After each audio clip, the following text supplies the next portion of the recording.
नमस्कार, माझे नाव गीता विवेक दौंडे, राहणार शिवाजीनगर, सांगोला।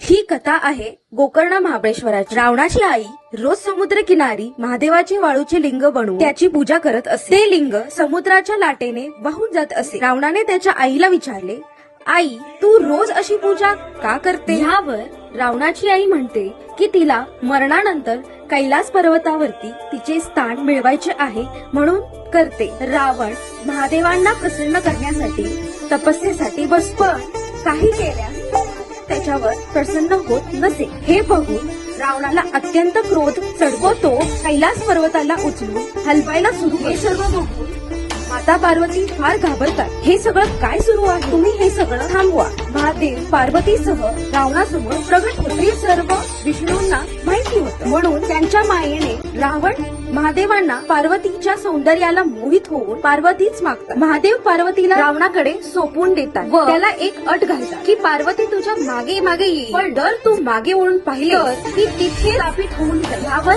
रावण म्हणतो, ठीक आहे। यानंतर विष्णू नारदांना हे सगळं थांबवण्यासाठी रावणाकडे पाठवतात। नारद रावणाकडे येतात आणि त्याला म्हणतात की ही कोणती भयानक अघोरी स्त्रीला तू कुठे घेऊन चालला? यावर रावण म्हणतो की विश्वसुंदरी पार्वती आहे। यावर नारद म्हणतात, अरे मागे वळून तरी बघ।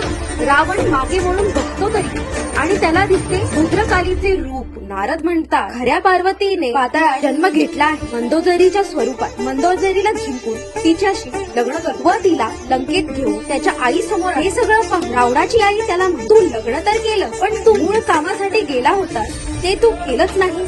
हे सगळं पाहून रावण अत्याधिक क्रोधित झाला। त्याने त्याचे मस्तक कापण्यास सुरू केले। हे सगळं पाहून महादेव रावणासमोर प्रगट व ते बोलले की तुला काय हवंय ते माग। यावर रावण की मला कैलास पर्वत पाहिजे आहे। महादेव म्हणाले की कैलास पर्वत नेण्याची काही गरज नाही, हे आत्मलिंग म्हणजे खुद्द माझं स्वरूपच आत्मलिंग घेऊन तो लंकेकडे निघतो। नारद हे सगळं पाहून फार चिंतित होता। मदत मागण्यासाठी गणपती बाप्पाकडे गणपती बाप्पा मदत करण्यासाठी तयार व ते गुराखेचे रूप घेऊन रावणाच्याकडे जातात।